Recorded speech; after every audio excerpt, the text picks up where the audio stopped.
যারা আল্লাহ তাআলাকে ভুলে যাবে তাদের দুনিয়াতে কি পরিণতি হবে, আখিরাতে কি পরিণতি হবে, আল্লাহ তাআলা এই কথাগুলোকে তুলে ধরেছেন। এই সম্বলিত আয়াত আরো আছে, সময়ের সংক্ষিপ্ততায় আমি আপনাদের সামনে ৩-৪ খানা আয়াতে কারিমা তেলাওয়াত করেছি। নিসিয়ান শব্দটা মূলত জিকিরের বিপরীত। তুরাফুল আশিয়া বিআজদাদিহা, জিকির মানে মনে করা, নিসিয়ান মানে ভুলে যাওয়া। বলেন জিকির মানে কি? মনে করা। আর নিসিয়ান হলো জিকিরের বিপরীত, ভুলে যাওয়া। তা আল্লাহ তাআলা আমার কাছে চাচ্ছেন কি? আল্লাহ তাআলা আমার কাছে এটাই চান যে আমি যেন কখনো তাকে ভুলে না যাই। বলেন আমি যেন তাকে কখনো ভুলে না যাই। আল্লাহ তাআলা এটাই বান্দার কাছে আশা করেন, এটাই আল্লাহ তাআলা বান্দার কাছে চান যে তুমি আমাকে ভুলে যেও না। বলেন তুমি আমাকে ভুলে যেও না। আমার প্রিয় মুর্শিদ, আমার প্রিয় উস্তাদ হযরত মাওলানা মুফতি সাঈদ আহমদ লালপুরের হুজুর রহমতুল্লাহ আলাইহি, তিনি ছিলেন আমার ৩য় নম্বরের শায়েখ, একে বাদে দিগর। হযরত নানুপুরি রহমতুল্লাহ আলাইহি, সুলতান আহমদ নানুপুরি রহমতুল্লাহ আলাইহি আমার প্রথম শায়েখ। হযরত মাওলানা জমির উদ্দিন নানুপুরি রহমতুল্লাহ আমার ২য় শায়েখ। হযরত মাওলানা সাঈদ আহমদ লালপুরের হুজুর রহমতুল্লাহ আলাইহি আমার ৩য় শায়েখ। আমার শায়েখ এই কথাটা সব সময় বলতেন, তিনি আমার উস্তাদ, সরাসরি উস্তাদ। আমি হেদায়া পড়ছি হুজুরের কাছে, মুসলিম শরীফ জিলদ আউয়াল পড়ছি হুজুরের কাছে। হুজুর রহমতুল্লাহ আলাইহি সব সময় কথা বলতেন যে আল্লাহ তাআলা শুধু বান্দার কাছে যেন এটাই চায় যে তুমি আমাকে মনে রাখবা। তুমি আমাকে কি রাখবা? তুমি আমাকে মনে রাখবা। বাবা ছেলেকে মনে রাখলে, ছেলের বিদেশে গেছে বাবা ছেলে, তো বাবা যদি ছেলে যদি বাবাকে মনে রাখে তো বাবার সব কিছু সে সরবরাহ করে। আমাকে ভুলে যেও না, বাবা তার ছেলেকে বলে আমাকে ভুলে যেও না, এটা বলা মানে শুধু মনে রাখা নয়, বলকে সে যদি বাবাকে মনে রাখে তো বাবার বাকি জীবনে যখন যা লাগে সব দিবে। শুধু মনে রাখা এটা আসল কথা নয়। মনে রাখার পরে বাকি নাতায়েজ সমস্ত কিছু মুরাত্তাব হয় মনে রাখার পরে। আল্লাহকে বান্দা যদি মনে রাখে তো এই বান্দার দ্বারা আর কোনো গুনাহ হয় না, এই বান্দার দ্বারা আর কোনো ইবাদত ছুটে না। কি বলছে বলেন? বলেন এই বান্দার দ্বারা আর কোনো কি হয় না, আর কোনো ইবাদত। এই বান্দা কোনটা নফল এই কারণে ছেড়ে দেয় না, এটা করে না সে। কোনটা মুস্তাহাব এই কারণে ছেড়ে দেয় না, কোনটা সুন্নত এই কারণে ছেড়ে দেয় না, কোনটা ওয়াজিব কোনটা ফরজ এই কারণে ছাড়ে না। বরং ফরজ, ওয়াজিব, সুন্নত, মুস্তাহাব, নফল এটা পরবর্তীতে তাকসিম। সাহাবাদের নজরিয়ার সামনে সাহাবাদের নজরিয়ার সামনে, সাহাবাদের জেহেনের সামনে এই শব্দগুলোই ছিল না, এই শব্দগুলো ছিল না। সাহাবায়ে কেরামের সামনে এই শব্দগুলো ছিল না। এটা মুস্তাহাব এটা ছিল না, এটা নফল এটা ছিল না। সাহাবাদের সামনে ছিল দুই জিনিস, আল্লাহ করতে বলেছেন কিনা, রাসূল করেছেন কিনা, বলেছেন কিনা। সুবহানাল্লাহ। বলেন কি কি ছিল? বলেন কি ছিল? আল্লাহ করতে বলেছেন কিনা, আর রাসূল করেছেন কিনা, বলেছেন কিনা। সুবহানাল্লাহ। একজন সাহাবী, এই কথা আবার না বললে বলো ভালো, সাহাবীর এই চুলের গেছুগুলো সাহাবী কাটতেন না, এগুলো একটু বড় হয়ে গেছে, এগুলো বড় হয়ে গেছে। সাহাবীরা জিজ্ঞেস করলেন তুমি তো কাটছো না কেন? আমার রাসূল এখানে হাত দিয়েছেন, এই চুলে রাসূলের হাত লেগেছে, এই জন্য আমি আর এগুলো কাটতে ভালো লাগে না। ফরজ, ওয়াজিব, সুন্নাতে মুআক্কাদা, মুস্তাহাব, নফল না, শুধুই রাসূল আমার এখানে হাত দিয়েছেন, সাহাবী আজান দিচ্ছেন, আজান। তো সাহাবী একবার বলে আল্লাহু আকবার, আল্লাহু আকবার, আস্তে একটু জোর, আবার বলে আল্লাহু আকবার, আল্লাহু আকবার। এবার বলে আশহাদু আল্লা ইলাহা ইল্লাল্লাহ, এবার বলে আশহাদু আল্লা ইলাহা ইল্লাল্লাহ। সাহাবীরা জিজ্ঞেস, তুই এমন করছো কেন? একটা ছোট বলো কেন, একটা জোরে বলো কেন? কেনর কোনো জবাব নাই। আমি রাসূলের সামনে এভাবে দিয়েছি। সুবহানাল্লাহ। রাসূল সফরে গেলেন, সাহাবী আবু মাযউন, উসমান ইবনে আবি মাযউন,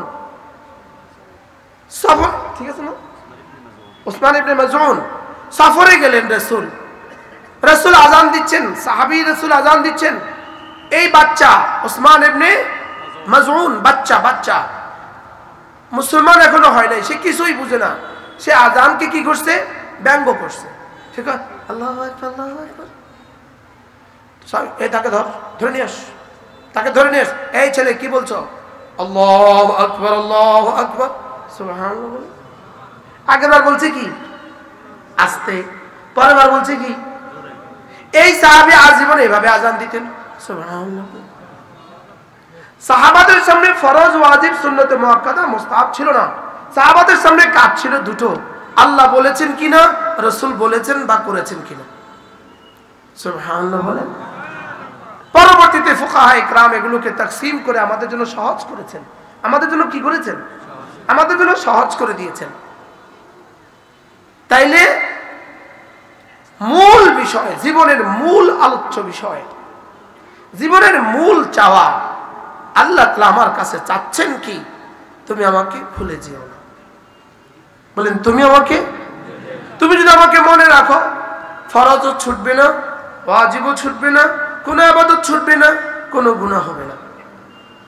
আর তুমি যদি আমাকে মনে রাখো, তো কথা দিলাম তুমি আমাকে দুনিয়াতে মনে রাখবা, আমি তোমাকে দুনিয়াতেও মনে রাখবো, কবরে, হাসরে, মিজানে, ফুলসিরাতে আর জান্নাতে আমি তোমাকে মনে রাখবো। খুদা না খাস্তা তুমি যদি দুনিয়াতে আমাকে ভুলে যাও, আমি দুনিয়াতে তোমাকে ভুলবো না, আমি দুনিয়াতে তোমাকে ভুলবো না, লেকিন খবরদার আমি তোমাকে আখিরাতে মনে করব না। নাউজুবিল্লাহ বলেন। দুনিয়াতে ভুলবেন না কেন? আবু মাহজুরা কি বলছি? দুনিয়াতে ভুলবেন না কেন? আল্লাহ তাআলা তো দুনিয়াতে ইহুদিকেও ভুলেন না। আরে দুনিয়াতে বিড়াল আর কুকুরকেও আল্লাহ তাআলা ভুলেন না। এটা রুবুবিয়তে আম্মার অধীনে, রুবুবিয়তে আম্মার কারণে আল্লাহ তাআলা দুনিয়াতে কাউকে ভুলেন না। বিড়ালকেও ভুলেন না, কুকুরকেও ভুলেন না। রহিমের কারণে ভুলেন না, রহিমের কারণে ভুলেন না, রবের কারণে ভুলেন না, খালেকের কারণে ভুলেন না। লেকিন আখিরাতে মনে রাখবেন না কেন? আল্লাহ তাআলা আখিরাতে রহমান, রহমানের মধ্যে, আখিরাতে রহমানের মধ্যে কোনো বেঈমান নাই, কোনো ইহুদি নাই, কোনো নাসারা নাই, কোনো শিয়াল আর কুকুর আর বিড়াল নাই। রহমানের মধ্যে শুধুই মুমিনিন। সুবহানাল্লাহ বলেন। বলেন রহিমের মধ্যে সবাই আছে, রহমানের মধ্যে কেউ নেই, শুধুই কি? এই জন্য রহিমের মধ্যে হলো সংখ্যায় বেশি, রহমানের মধ্যে হলো গুণগত মানে বেশি। রহিমের আদনা মিকদার, রহিমের আদনা মিকদার, দুনিয়াতে অক্সিজেন, দুনিয়াতে খাবার, দুনিয়াতে পেশাব পায়খানা, এটা হলো রহিমের রহমতের আদনা মিকদার। আর রহমানের আদনা মিকদার 10 দুনিয়া বরাবর জানেন। বলেন রহমানের আদনা মিকদার কতদূর? সর্বনিম্ন পরিমাণ। রহমানের রহমতের সর্বনিম্ন পরিমাণ 10 দুনিয়া বরাবর জানেন। আর রহিমের রহমতের সর্বনিম্ন পরিমাণ অক্সিজেন। বুঝেন? আরে নিঃশ্বাস, বলেন এটা কি? নিঃশ্বাস। কুকুর নিঃশ্বাস ফেলে রহিমের কারণে, শুয়োর নিঃশ্বাস ফেলে রহিমের কারণে, ইহুদি লোকমা তুলে রহিমের কারণে। ইহুদি লোকমা তুলে কোন কারণে বলেন? আল্লাহ তাআলা রহিমাত দুনিয়া, এজন্য আল্লাহ তাআলা রহিমাত দুনিয়া, আল্লাহ তাআলা রহমান আল আখিরা। এজন্য আল্লাহ তাআলা রহমতে আম্মার মা তাহাতে ইহুদিকে খানা দেয়, বেঈমানকে খাবার দেয়। বেঈমানকে খাবার দেয় কেন বলেন? এটা রহমতে আম্মার কি মা তাহাত কি দিয়ে বুঝাইব? আমাদের গাজী সাহেব মাশাআল্লাহ সব শব্দ সুন্দর বাংলা পারে, দেখি না আমার দুর্ভাগ্য আমি এগুলো পারি না। রহমতের অধীনে, এজন্য আল্লাহ তাআলা রব রুবুবিয়তে আম্মা রুবুবিয়তে খাসা, রুবুবিয়তে আম্মার অধীনে সমস্ত জানোয়ারগুলোকে পালে, আর রুবুবিয়তে খাসার অধীনে আল্লাহ তাআলা মুমিনকে পালে। সহজ উদাহরণ হবে, ঘরের গৃহকর্ত্রী বিড়ালকেও খাবার দেয়, কাজের মেয়েটাকেও খাবার দেয়, নিজের মেয়েটাকেও খাবার দেয়। তিনজনের খাবারের ধরন কি এক? হাইসিয়ত কি এক? তিনজনের খাবার দেওয়ার পরিবেশনা কি এক? কিন্তু দেয় কেন? এগুলো আমার জিম্মাদারি, এই জন্য দেয়। লেকিন দেওয়ার মধ্যে এত ব্যবধান কেন? ভালোবাসার মধ্যে ব্যবধান, এই জন্য ব্যবধান। ভালোবাসার মধ্যে ব্যবধান, এই জন্য কি বলেন? আল্লাহ তাআলা রব, এজন্যই সমস্ত জানোয়ারকে পালেন। আল্লাহ তাআলা রব, এজন্যই বেঈমানকেও আল্লাহ তাআলা ভুলেন না। আল্লাহ তাআলা রহিম, এজন্য বেঈমানকে ভুলেন না। আল্লাহ তাআলা বেঈমানকে ভুলেন না, এজন্য রহমতে আম্মার কারণে বেঈমানকে ভুলেন না। যদি আল্লাহ তাআলা রহমতে আম্মা না করতেন, মা তারাকা আলা যাহরিহা মিন দাব্বা, দুনিয়াতে একটা জানোয়ারকেও আল্লাহ তাআলা চলতে দিতেন না। আল্লাহ তাআলা চলতে দিতেন না। বলেন কি বলছি বলেন? আরে চলতেই দিতেন না, কাউকে নিঃশ্বাস ফেলতে দিতেন না, কাউকে নিঃশ্বাস ফেলতে দিতেন না। ওয়ালাউ আখাযা, ওয়ালাউ সূরা ফাতিরের শেষ, ওয়ালাউ আখাযাল্লাহু ওয়ালাউ ইউআখিযুল্লাহু আন-নাস বিমা কাসাবু মা তারাকা আলা যাহরিহা মিন দাব্বা, যদি গুনাহের কারণে